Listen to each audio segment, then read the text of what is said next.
রান্না করছি, এটাই দেখাই, এটা প্রথম দেখাই। এখানে আছে সিম। এখন কিন্তু সিম কিন্তু অনেক বেশি ভালো লাগে, নতুন নতুন সিম উঠতেছে। সিম আলু দিয়ে চচ্চড়ি করছি, নিরামিষ। এটা কোনো মাছ নাই। আর এখানে আছে এই যে পানি ডাল, মসুর ডাল পানি রান্না করছি।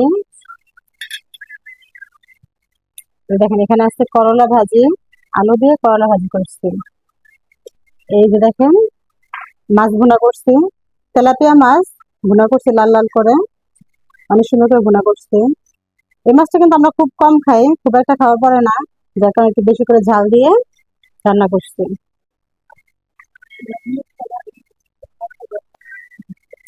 এই যে দেখেন শেষে আছে ভর্তা। এটা কি ভর্তা দেখি কয়জনে বলতে পারেন। ভর্তাটা অনেক সুন্দর করে করছি, দেখে তো মনে হচ্ছে আলহামদুলিল্লাহ ভালোই হইব। খাওয়ার পরে বলতে পারবো যে কেমন হয়। দেখেন, সবাইকে আল্লাহ, সবাই ভালো থাকবেন, সবাইকে আল্লাহ হাফেজ।